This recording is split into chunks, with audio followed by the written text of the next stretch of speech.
Boxing this week, 58. Welcome back. We've had a pretty massive week. A lot of fights to talk about. Although I will say very quickly, we did a day after show and a live stream for the American fight. So if you do want a more detailed breakdown of the fights themselves rather than the aftermath and all the rest, please just go onto the channel. We might even have like a little link in the description for it, but it's all there. Right. First of all, Paolo, how are you? I mean, I know that it's been an interesting week, but still. I've had an injury, Connor. But I'm on the mend. I'm on the mend. But that's why there's been a bit of an absence on the YouTube this week. But I am on the mend, so I'm kind of. I'm going to say I'm 80% back. I'm 80% back, literally. So 80% back, literally. Do you know what I mean? It's a back injury that caused big issues for me. So yeah, we're starting off with some crazy good jokes. This is a episode for the ages. Okay, so we won't waste any time with we'll get straight into this sort of weekly roundup. We've got some interesting stuff in the roundup. I don't know how much. So the WBO have ordered Usyk to fight Joseph Parker, which I think is kind of the fight everyone wants at heavyweight now. Yeah. That in itself isn't a surprise. Riyadh Season and Seller are not interested in making that fight. They don't want to be involved with it. Do you know what? Can I just say very quickly on that? It's very frustrating because I am kind of seeing another angle to this Saudi thing. Yeah. So there is an order in place, and Usyk has to fight his mandatories or he has to relinquish the belts. Yeah. Yep. Joseph Parker for me deserves that title shot. Like I really like Joseph Parker as a fighter. I think it makes for an interesting fight because he's not a massive heavyweight and he's quite quick, Joseph Parker. So it'd be interesting to see that dynamic with Usyk. Usyk's an unreal fighter, by the way. I'm not making any predictions beforehand, but I'm saying different type of fighter. For once, he's probably fighting a guy who's similar sort of, I'll probably say height to him, maybe, in terms of just where he's at. So a different kind of fight makes it interesting. My thing is with Saudi, I understand that they want to see the biggest and best fights and what boxing fans want to see, but ultimately as well, we've got to make sure we're not cheating people who deserve it out of title shots. Now, what would make it really interesting is will Eddie Hearn and Frank Warren, because I believe Joseph Parker's a Queensbury fighter. Yeah, he is now, yeah. And then Usyk. Well, Usyk's not even a matchroom fighter, so it'd be Frank Warren. But I'd be interested to see because a lot of Frank Warren's shows have been Riyadh Season somewhere on the thing. So I'd imagine there's investment from behind. Without it, this is where you see now how much, and I mean this in a respectful way, how deep the promoters are in Turkey's pocket. Because I kind of disagree with that. I'll be real with you. I've been a big spokesperson for Turkey, but saying that you don't want to do the fight and you'd rather, and to be honest with you, I've got a bit of a dig at him. First time, Mauricio's got caught strays, Turkey's catching one today. Listen, you would rather not promote that, but you'd rather get Jake Paul in the ring facing off with Usyk afterwards. Yeah, it's wrong. Really weird as well. Turkey also saying he wants a Talma to fight Usyk. Doesn't make any sense. We mentioned on the after show, but again, makes it like a Talma's too young in his career. Talma's 20 years old now, I think. 20 years old. Hasn't fought for a British title yet. Hasn't fought for a European title. Has he fought for a European title? He might technically have one of those. He might have a WBO European. He might have one of those. But I mean, I don't. In that side of it, I don't agree because obviously he's gonna fight. I think Dempsey McKean is British level, if not slightly above. He's gonna fight Dillian White August 16th. So we're gonna find out like August 19th, August 16th, whatever. We're gonna find out if he's about that. It's mental that people are writing White off. By the way. Yeah, White is still. If the best Dillian White is in the ring, it's going to be really difficult for a Talma. It'll be a really good fight. I do think a Talma's going to beat Dillian White because he's got the confidence. He's kind of got everything going for him right now, and also the main aspect. Itama's quicker and creates angles, and we all know what angle you have to create to throw the uppercut. Do you know? Always does it against Dillian. Do you know why I like Dillian White? I've always liked him as a fighter, by the way, is because regardless, like as a fighter on a whole, and what he stands for and what he does. How many older heavyweights were offered the Itama fight and turned it down? Let's be honest. Oh yeah, I imagine an endless list. Yeah. My thing is Dillian White has never ever, unless he's been injured, pulled out of a fight because he doesn't want to fight somebody.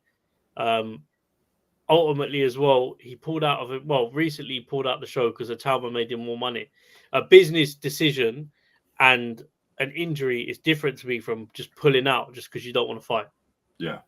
It's very different things because I know people will try and jump on that comment. Yeah. Yeah. But I got to respect Dillian White. And to be honest with you as well, like you say, best Dillian White turns up, that's going to be a good test for Itama. And potentially, if Itama doesn't come correct as well, Dillian White can knock him out, as Definitely. Can Itama can knock White out. But people are going to lean to Itama because of the hype he's built up, deservedly so. His age, he's young, he's quick, he's a very good boxer. I understand why people will lean to him, but let's not write Dillian White off because let's remember he's been at Wembley, he's been on big stages, main event. It's nothing for him. Do you get it? So experience is going to be experience in this fight. I'll be real with you. So I'm glad it's happening, but Moses, Itama, and Usyk. Right now, Itama loses. Of course. I mean, it's just so early. But I mean, we're not going to dwell on. We're going to be more. Well, this is a positive show today, I think, generally-ish. The other weekly roundup aspects are the Christy Martin biopic starring Sydney Sweeney. Comes out in September, but it's basically, I think, like the extended trailer or something came out about it. It looks really good. Definitely one to watch. And today I saw the trailer for the Prince Nassim Hamed trailer, or the movie rather, starring Pierce Brosnan, who was James Bond. That also looks pretty cool. Although that's a little bit of controversial one, that one. But what character is Pierce Brosnan playing? Dom Ingle. Okay, that makes sense. In terms of the actual movie, I think it'd be good. Brosnan was playing Nazim. I haven't. That would be amazing. I will pay to watch that. An Irish man playing as a Sheffield man like him. But to be fair, Pierce Brosnan's a brilliant actor. But this isn't a movie show, so yeah, carry on. No, but I just thought that was worth mentioning. And and also Tyson Fury. What was it? At Home with the Furies or whatever it was called on Netflix. There's getting a series 2 because they were filming it at the Usyk during fight week. Right, let's get into is Usyk in the GOAT conversation? 100% has to be. Let me tell you something now. The man unified the cruiserweight division. He went up to heavyweight. He beat 5 heavyweights. Some of them he fought twice as well, by the way, and not just any heavyweights. Fury, Joshua. In this country, he's conquered England. He's conquered Great Britain. Yes, yeah. I'm going to be honest with you, and I'm going to use this analogy. Usyk come with the Ukrainian flag, puts it everywhere. Put it everywhere. Yeah. Yeah. Let's be brutally honest with you. A lot of people say who's he fought. I think only a casual will say who's he fought because the guy fought Gassiev, Breedis, cruiserweight.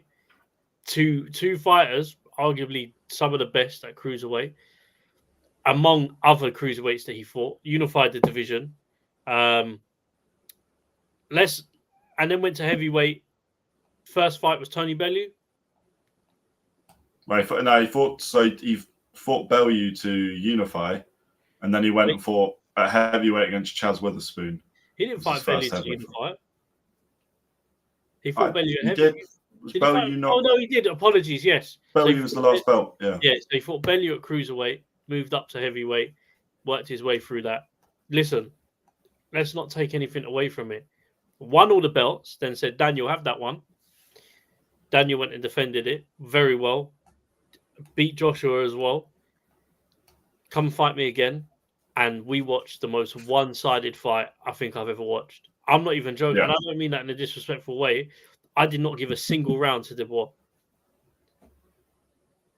Yeah. Purely on the fact that every time Dubois threw a heavy punch, Usyk counterpunched it every time. Or he was just constantly jabbing him. Jab, jab, jab. Some of the jabs are meaningless, by the way, but they just set up shots. Like you said. Yeah. Mental. He is up there. He's up there. He's up there. He's up there. He is. For context, for anyone that doesn't know, if you combine the record of Usyk's heavyweight opponents, I haven't worked out how many knockouts they've got, but given you've got AJ, Fury, Dubois, Chisora, and Chaz Weatherspoon will have a fair few as well. It's 227 wins to 19 losses. And it's worth pointing out that I think 9 of those losses, or maybe 10 of them, come from Derek Chisora at that time, and 2 draws, both from Tyson Fury. 227 wins. We're talking elite. Like, Chaz Weatherspoon is your first heavyweight fight. I obviously is not. I'm not saying Chaz Weatherspoon is this amazing fighter, but as a combined record, it's something that a lot of people will look at. Usyk passes every test. That's why I like the Joseph Parker fight, because I actually think Parker gives a different angle. Dubois went in. Dubois' only shot at beating Usyk was to knock him out. AJ's only shot, I think now is, when we look at it now, was probably to knock him out as well. But AJ arguably gave Usyk his hardest fights. I don't like saying that because it feels rude to Fury, because him and Fury went 12 hard rounds. But it's tough. It's tough. It's tough. Is Usyk an all-time heavyweight? Great. Like, would Usyk be in your top 5? I am now putting him up there, and people, and hear me out.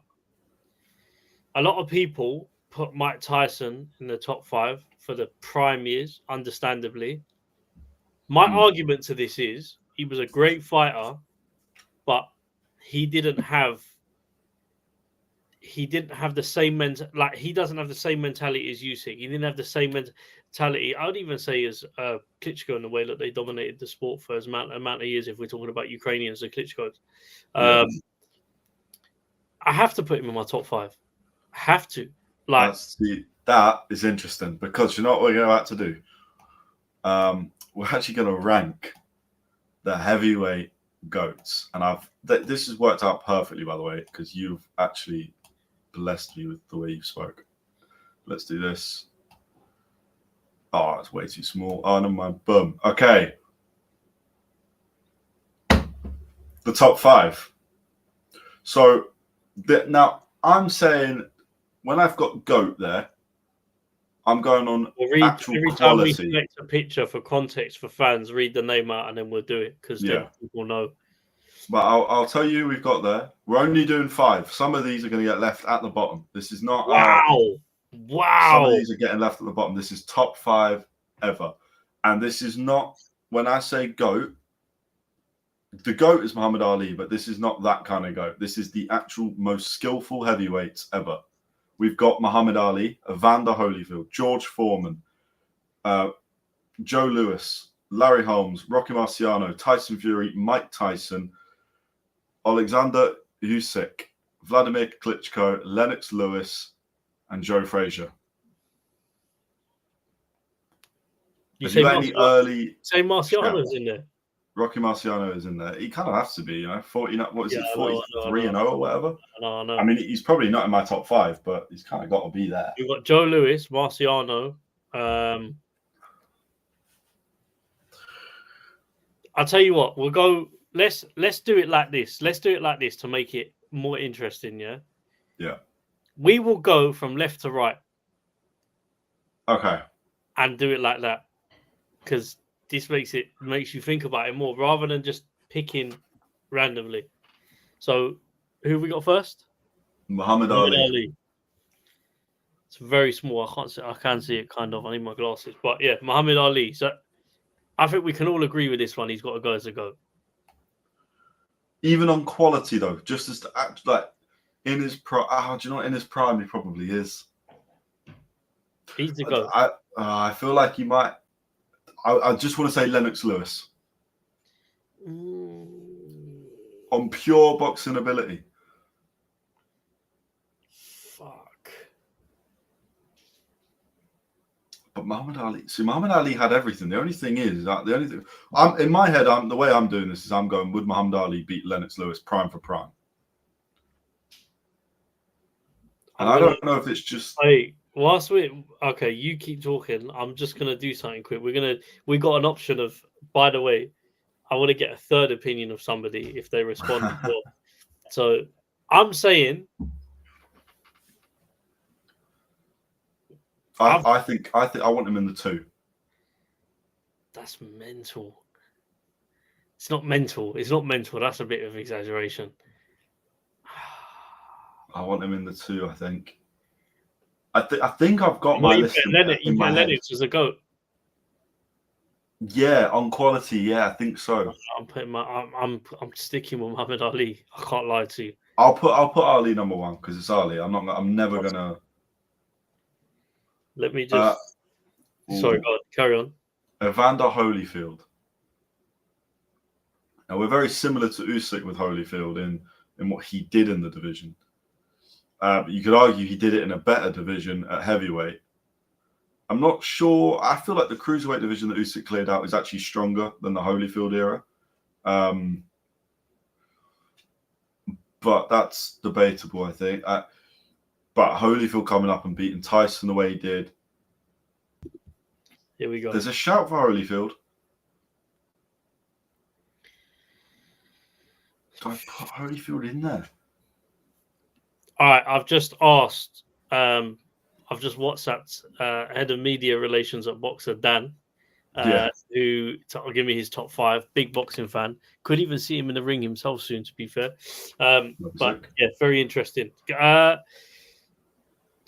don't know if Evander gets number. How many are we putting in each, by the way, for number 2? Only one. You're just doing 5. Oh, there's only 5. Everyone that we don't pick is left. Fuck it, in the gutter. They're in the gutter. No. It just means they're not top 5 for us. But look, I'll lay out my what I think it will be, and then you can obviously just disagree. This is prime, by the way. This is prime, not career, because otherwise Mike Tyson doesn't touch top 5. This is so tough, man.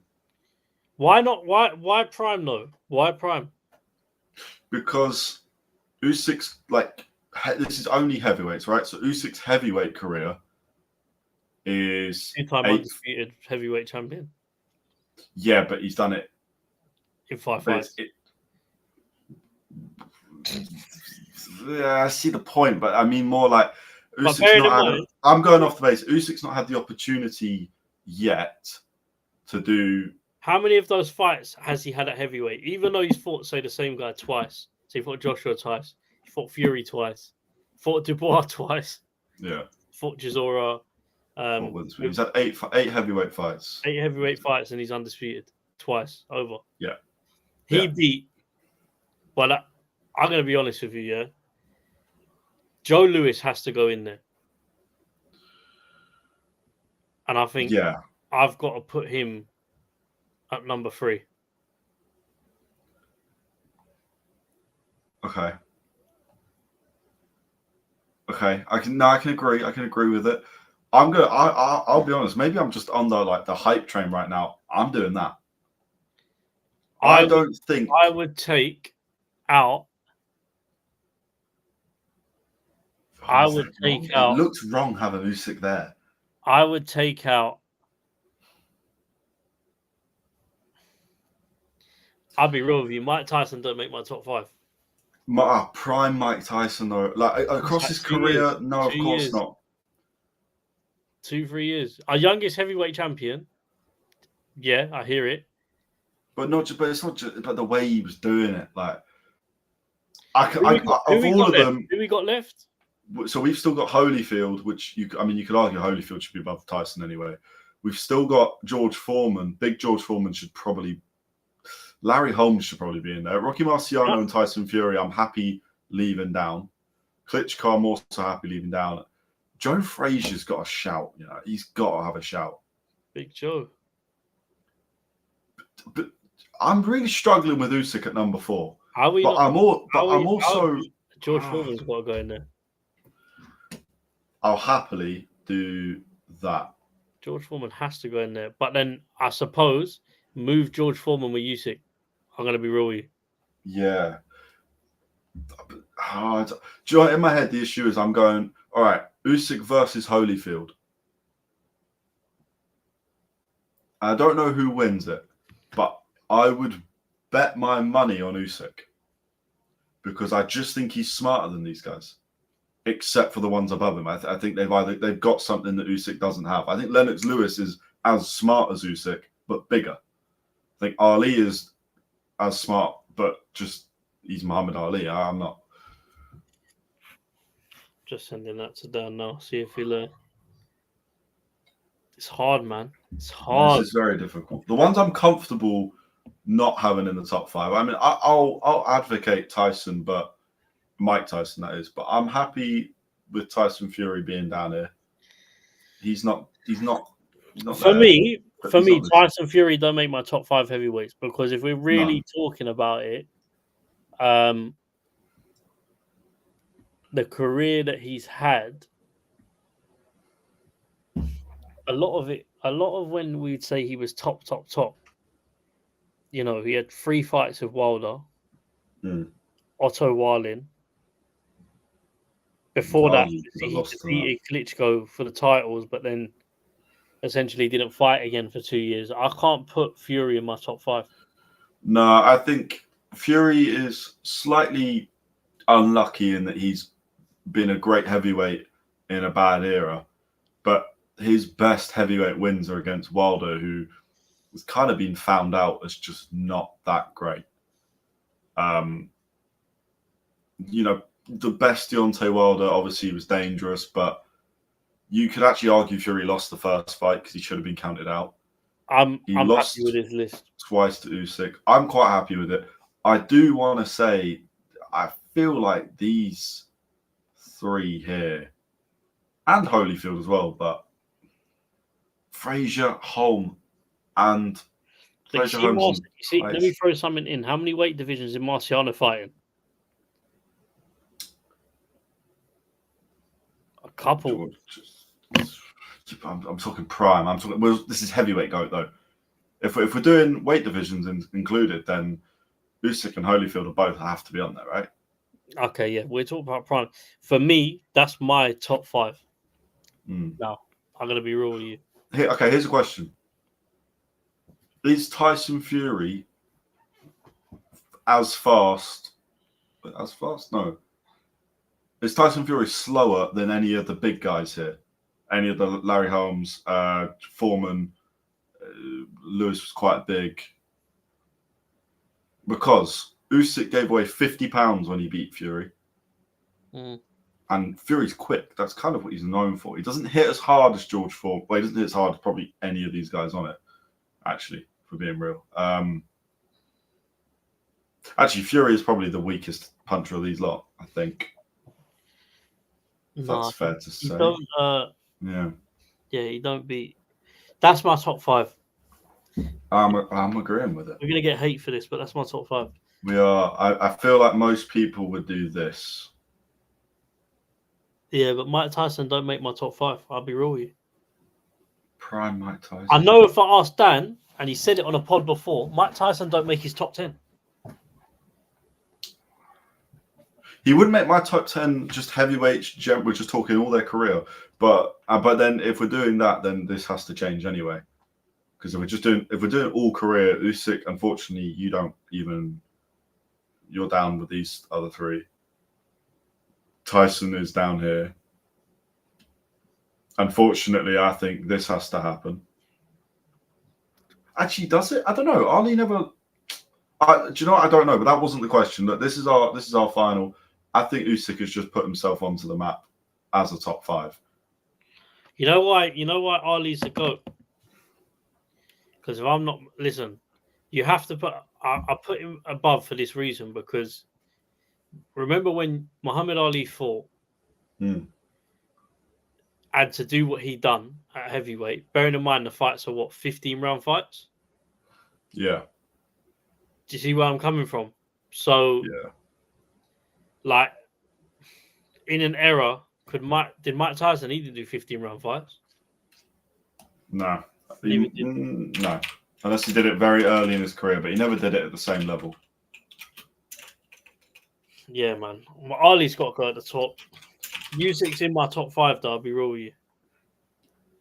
I think so. I think in terms of prime, sure, why not?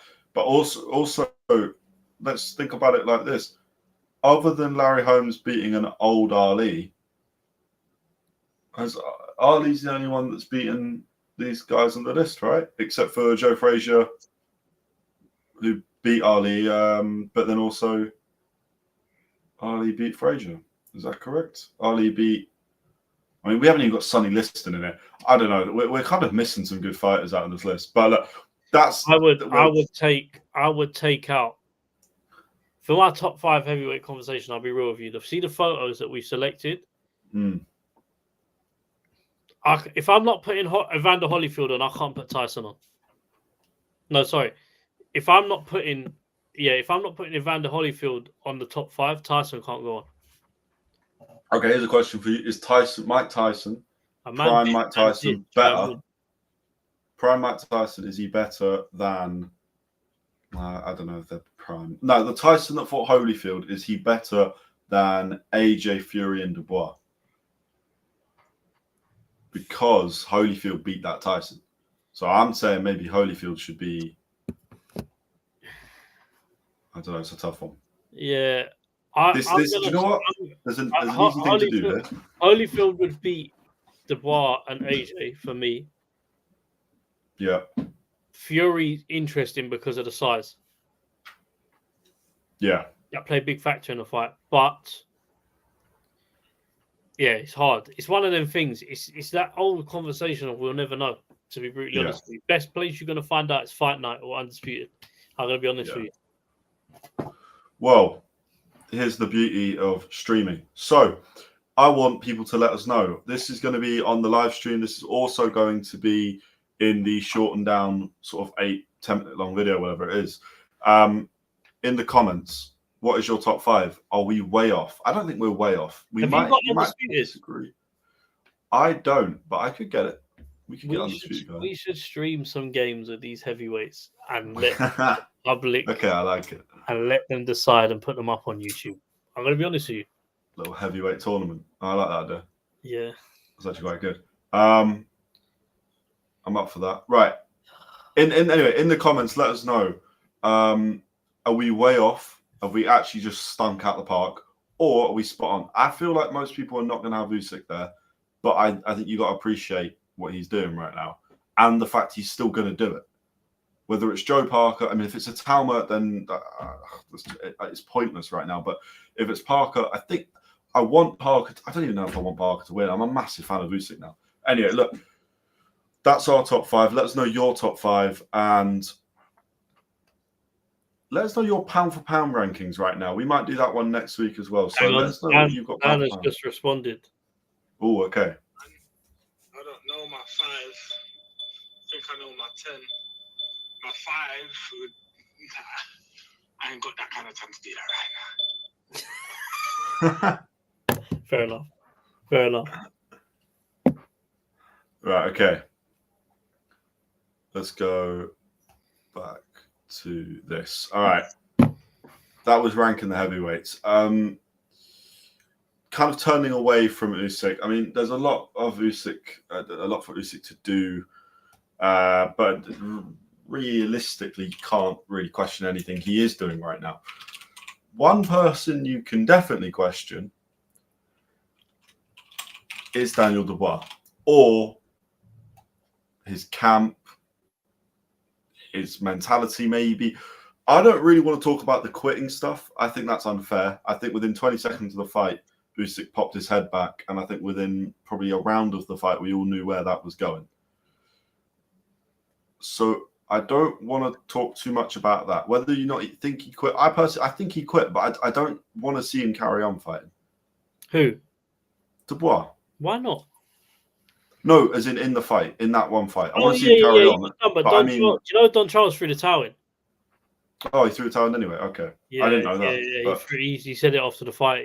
The ref done the count, but he actually went to throw the towel in. He said he was done after the second knockout. So he goes, he wouldn't have let it go any further anyway. He goes, at some, you know what? Do you know what? At some stage, you got to protect the fighter. That's probably the only thing that everyone agreed with that his dad and Don Charles done collectively, because his dad got a lot of heat.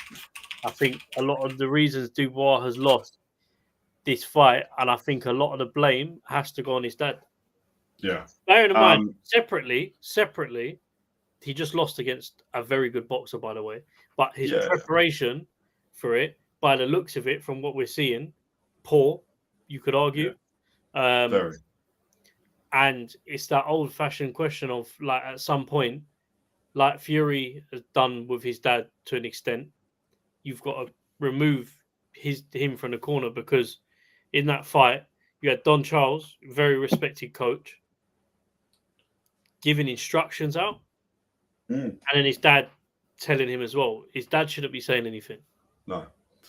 I think that's maybe it's a media thing where we've seen it against Miller, Hrgovic. I don't know if we saw it against AJ, but we've seen it.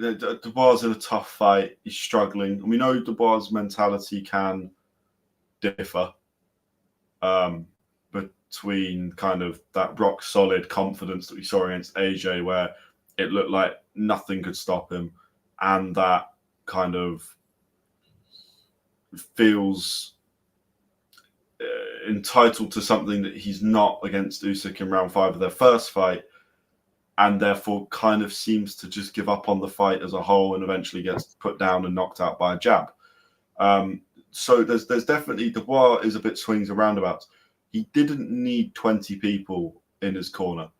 And his dad at times has been very useful when he's been sat ringside and then come over and gone, Daniel, come on, you need to get your head in this. But he shouldn't be there from the start.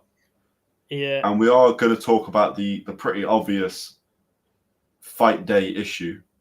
With all due respect as well, can I just say one more thing? Yeah, Usyk's team got into the ring with him after the fight. That's maybe, 11, 12 plus people? Yeah. Yeah. I saw 3 or 4, 5 in Dubois' corner. Yeah. And this is the other problem. Tells you like all there for glory. And listen, they could have gone backstage, sat with him, consoled him. But I think if you're going to go into a fight, 20 man up down to the ring, and then at the end of the fight, when Dubois lost his 5 in the ring, you open yourself for criticism. Yeah, because definitely. it just adds on top of the questions. I'm not saying them people weren't there for him, but visibly to the 90,000 people watching in Wembley, you weren't there for him. Yeah. People can't see what happens backstage. Yeah. Do you get it? So yeah. It's all a mess, to be honest with you. Yeah, well, I mean, we're watching two polar opposites. It seems like we've got Usyk, who genuinely has a case for being the most dedicated fighter that I think we've ever seen, because he's 38, and we've still not seen any signs of him getting older. Can I say one thing? He looks better than he's ever looked, actually. Yeah, go on, please. That is why Dubois was never... I put a bet on with somebody at work 5 months ago who said to me, I bet you £50 Dubois is going to beat Usyk, yeah? Friendly wager. I said, I'll snap your hand on it. In fact, let's do 100 or 200. Yeah. I was that confident. I said, no, we'll keep it friendly 50. Anyway, I collected my £50 off of him. Nice. A couple of other bets that people made with me. And I don't mean it from a disrespectful place, but the reason I was so confident Usyk was going to win is because you can't buy mentality. Like, your mentality, you either got it or you don't. And sometimes people can make up for it in other areas. But you're talking about a man, and this is why I go back to my point, the Eastern European fighters, the way they're brought up, what they're brought up around, very different, very robotic in what they do, not anything really outside of it. And they train, train. Usyk didn't see his family for 3 months. Dubois had a house party before his fight. We're talking about two guys who mentalities are different. Usyk went away from his family for 3 months, left his family in, I think, Ukraine, if I'm not mistaken. Bearing in mind, they just so happen to be going through a war with Russia at the moment. So you've got all of that to deal with, and you've got to train for a fight, and this and that, and then to be told by people you're a quitter, which is mental, by the way, because people did do it. Whether or not people want to say after the fight that he's not a quitter because they want to jump on a bandwagon or he won, people were saying that he quit. At the end of the day, he's, I would say, got more on his plate mentally than probably 98% of the fighters fighting right now, just in terms of probably everything he's got to deal with. I saw a clip come out where someone was talking to Usyk, and they were talking about it, and he said he woke up in the middle of the night chatting to him. It may have been one of his team, and or not, somebody else. I can't remember where I watched it, but he said 2 missiles have just flown over my house in Ukraine. I can't be bothered to go to the bunker, so I'm just going to go back to sleep. Do you understand the kind of person you need to be? And then you get in the ring with someone like that. The guy, I think Derek Tijura said it perfectly. He's earned in excess of 90 million for this fight, 70, 80 million for this fight. Yeah. Let's be brutally honest with you now, yeah?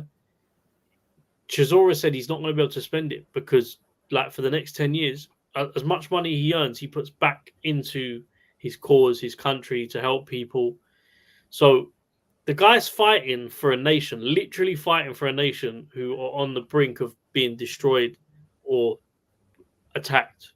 Yeah. You can't buy mentality. Do you understand? And then on top of that, he's just an unreal boxer. So the whole package for me to fight a 27-year-old man who probably doesn't have as much worries and stresses in life as probably Usyk has, never going to win. I'm going to be honest with you. No, you're right. Let's talk about that. You mentioned it briefly. Dubois, party time. I want to say, first of all, I don't blame Daniel Dubois for this because it's the people around him. It seems to be, sadly, his dad. Now, Don Charles has gone on to Talk Sport and they've asked him about it. And I think he kind of officially said it's about bringing good energy for Daniel. And it's actually helping him mentally. And they did it for the AJ fight. And that's why he looked so good. But they did it for this fight. And he ended up being late because they didn't have enough cabs to get all. It's reported 70 people. And then there's photos, or I've not seen these photos or videos, so I'm not actually sure these exist, but there's meant to be photos or videos outside the venue where Daniel Dubois' dad is basically saying, if you don't let all of these people in, Daniel's not fighting. Then Daniel Dubois is about an hour late getting into the venue, which I know it sounds so like, does it really matter? He's just going to get warmed up. They get plenty of time anyway, and that's true, but I've never known it where a fighter turns up late and then performs at their best. Don Charles, especially when they're main event. Can I just correct you on one thing? Supposedly, Don Charles said that he actually arrived to the venue with adequate time. He said he doesn't like his fighters getting there too early. He got there with 2 hours to go. So I don't think, in terms of in the changing rooms, he could do his reps, warm up mentally, physically. I believe him. So to be fair, I don't think that was the issue. But I think the issue was, again, I've just explained to you what kind of guy Usyk is, yeah? And your preparation for the fight is that, I mean, come on. If it works, it works. No one complains. But if you lose, you open yourself up to criticism. At the end of the day, like, it's really that simple. And like, you know, if he'd have won the fight, they would have said it worked, like it did for Joshua. But I just think fighting Usyk is a different fight. You're fighting for undisputed. You're fighting for all the belts, all the jewels. Big money involved, which are going to get paid regardless, but big money involved. 90,000 at Wembley again. Second time you've done it. Different opponent in front of you now. This is a man fighting for millions and millions of people. Is a party the best form of flipping preparation? No, not even close. Unfortunately, I gotta say, it's not. Dubois mentally isn't strong enough yet. He could get there. He's still young. Like 27, most 27-year-olds have not had the career or earnings or championship fights that Dubois had. But But we're also getting to a point now with Dubois where, whilst he is still young and he could still fight for 10 more, I mean, Usyk's 11 years older than him. So there's definitely time for Dubois. There is also now a turning point where we need to go, you do need to maybe sort yourself out a little bit. I also think, though, as his dad needs to be doing better. Don Charles should handle it better, but I don't necessarily blame him at all. But from my point of view, I'm looking at it and going, who can actually beat this guy? Because Usyk now, I think Tyson Fury, is too emotional. I think Usyk's got Tyson's number every day of the week. Tyson tried being lighter and quicker than Usyk. That didn't work. He tried being heavier, and that worked even less. And you can argue in round 9, Usyk maybe should have knocked him out in the first fight. So there's no... Tyson's got some crazy mountain to climb to come back and beat Usyk. Dubois will never beat Usyk. And then you're looking at the other sort of elites and you're going, AJ... it's just not in the right place for it. And I don't think that fight is... it's a big fight, but it's not going to happen. Like, no, at the end of the day, you have to give the other heavyweights a chance. Ajit Caballero, exactly. Joseph Parker. It's kind of the only two that it's really the only two that really deserve a shot. They both deserve their time. And it has to be Parker. And it's got to be Parker, because I think Parker's a vet in this division who was a world champion before as well, people forget. He's got to have his shot. And I think he's the only one with a chance. Ajit Caballero, I don't want to be I'm going to be a little bit rude, hasn't proven enough yet to be given this stature that he's got. No, but I think he's gone. He's elite. He's an elite heavyweight, and I think he causes so many issues for... I'd hate to see him fight AJ because I'm an AJ fan, and I don't think that fight goes well. I think he's very elite. But when you look at Caballo's best wins and the run that he's on, just don't really... Like, we're talking Makhmedov, who we saw once in the Riyadh season card, who had a twitch and he looked like Terminator, and we kind of thought, oh my God, this guy's brutal. Caballo puts him away. I used to rate him as well, you know. Yeah, exactly. Look where Makhmedov is now. And he's losing fights quite often. He's the twitch is a nervous twitch, and it's apparent that it's nervous. Then you look at, he beat Frank Sanchez. Frank Sanchez is one of the most inactive prospects who's got 20 plus fights that you've ever seen in your life. And then you've got Zheli Zhang, who we know Zhang is up and down. He's very similar to Piccoli in that he's always too heavy. You feel like there's a lot of talent there, but there's just not. I don't think we're ever going to see it. So with Caballo, it's like, I think Usyk is just too much. So Joe Parker is the fight. And I don't understand why Riyadh season don't want to make that. Because personally, I've actually got no interest in seeing Usyk at Talma. I'd watch it, but I've got no interest in that. That feels like you're mixing the wrong generations and you're just forcing it. To me, that's no better than Manny Pacquiao returning or than Jake Paul fighting Mike Tyson. But, well, no, it's better than that. That's insane, actually. That was crazy. Sorry, I had a slip of mind. But it's just doesn't make sense. We've had a comment. I believe it was about...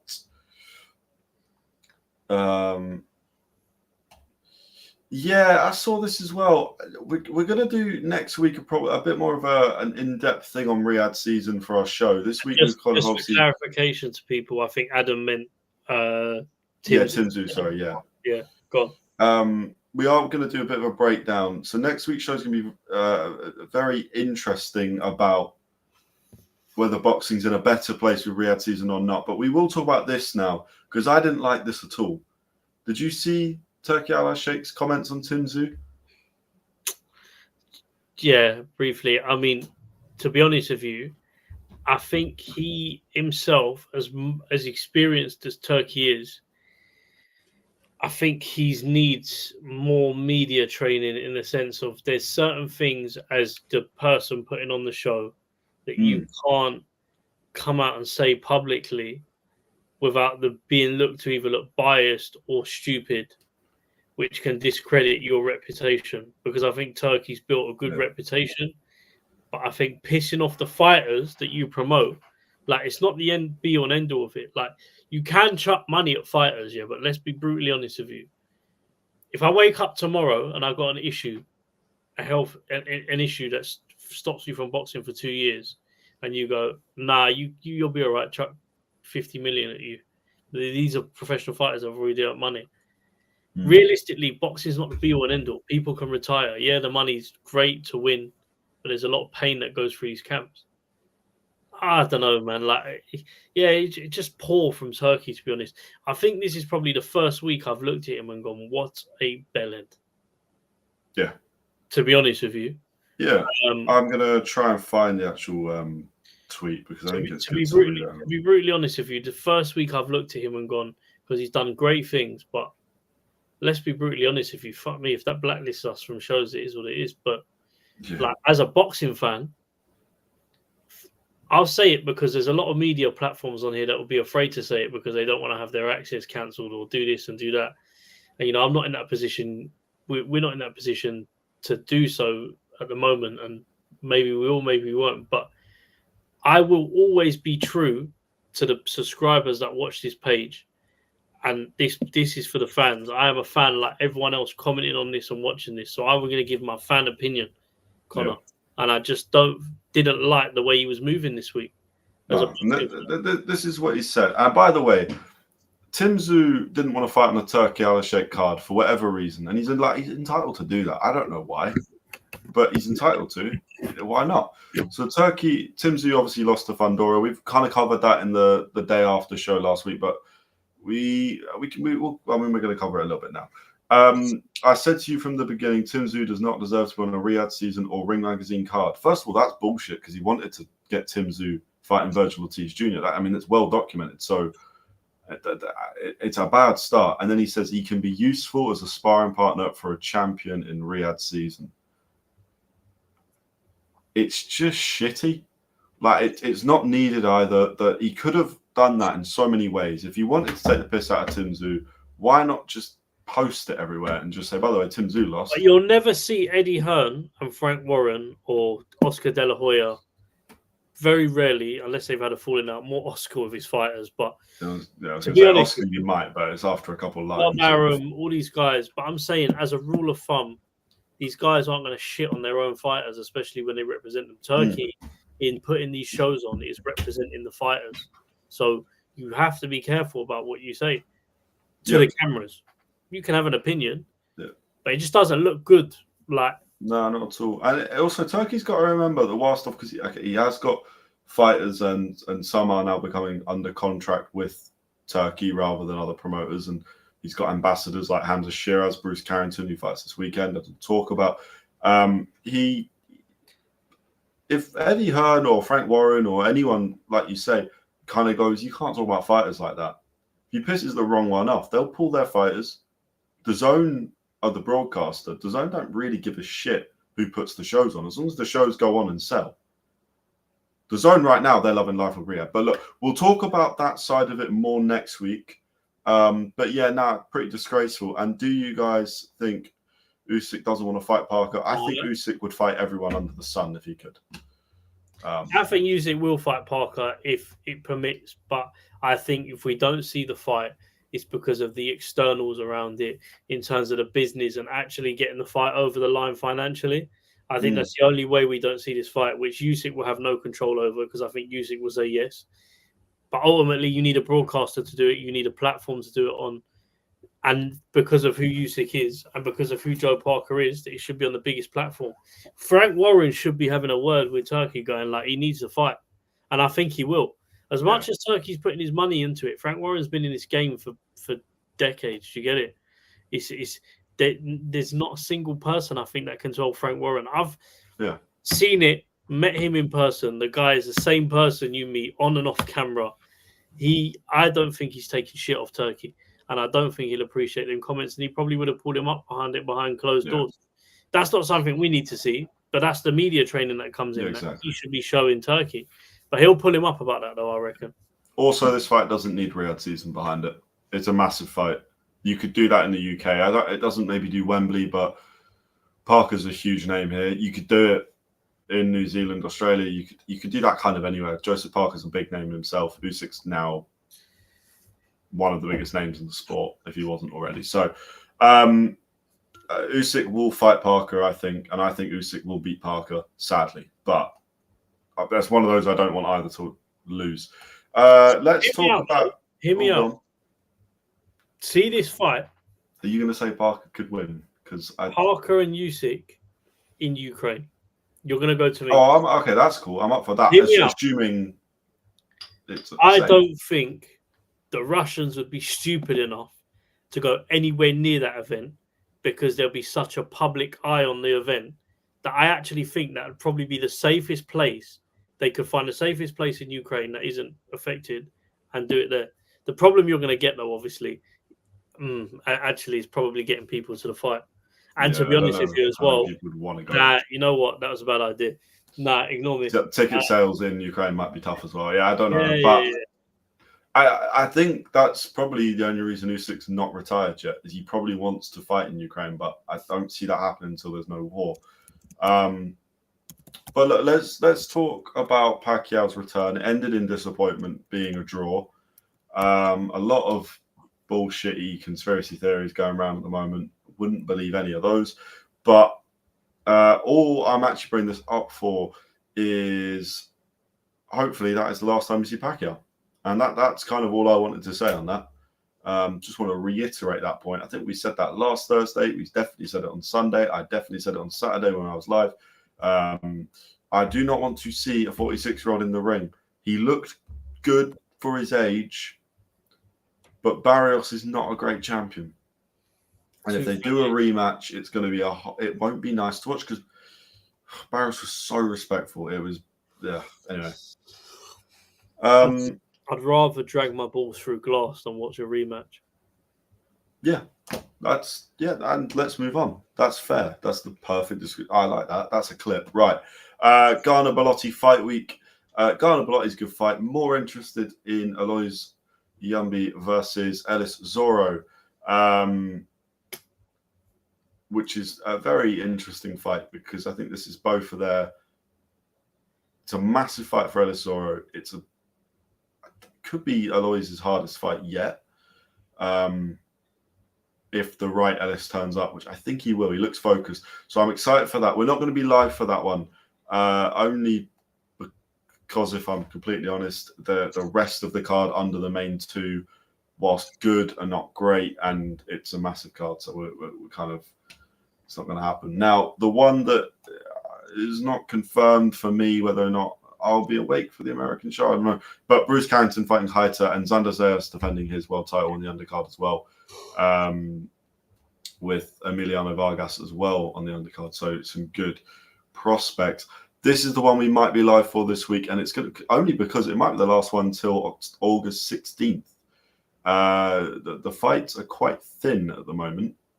Not a lot going on. So I'm Hook Casuals, you might see us live for this, but I'm not promising anything because, if I'm all honesty, I haven't decided if I'm going to do it. I don't know if Paolo's going to do it. We haven't really discussed it. So yeah, you'll see something at some point go live. That's boxing this week. So again, if you watched, I want your top 5 heavyweights of all time in their prime only. I want to know if Usyk doesn't get in the list, why? If he does get in the list, why? And I want... No, that's cool. We'll do that. Remember to subscribe. We've got the £50 giveaway. At 500 subscribers, we'll announce it. All you have to do is be subscribed and then let us know that you are subscribed by commenting on this live or any live. We'll see it pop up, so it's okay. You can watch as much as you want. And... yeah, we're on Spotify as well. Paolo, take over because I think I've forgotten something. I must have. Twitch, Spotify, YouTube. Twitch, yeah. And TikTok as well. TikTok? Yeah, we're on TikTok. Well, we're on TikTok. Just see the clips on there. But more importantly, follow us on YouTube and subscribe to YouTube. That is the most important one, I would say. Twitch is a weird one because we've just come onto Twitch now, but you can't save the videos. No, I don't even know how Twitch is done. I haven't even checked Twitch. Well, we'll check Twitch at some point. I'll check Twitch after this. So But what I will say to you guys is, get yourself involved in that competition. Who don't like free money? Who doesn't like free vouchers? You ain't got to do anything. You ain't got to fill any surveys out. You've just got to subscribe and comment on one of the videos. Yeah. Or the lives that we're doing, or one of the live shows that we're doing specifically. Just leave a comment, and you will be entered into it. We are a little further out of it now, but we're getting there, and then we will announce it. And then I'm saying 1,000 subscribers, we're going to do 100 quid. Yeah. Sounds good to me. Yeah. Why not? Cool. Right. That is Boxing This Week 58. We've got a big show next week. Next week, we're going to talk about the aftermath of the fights this week, any sort of going on news. We're going to do pound for pound rankings. And we're going to talk about, is boxing in a better place with Riyadh season, or is it actually dying? Oh, interesting. But give me a week because I need to do some research. It's going to be good. Right. Anyway, thank you. Subscribe, like, all the rest of it. The links, you know.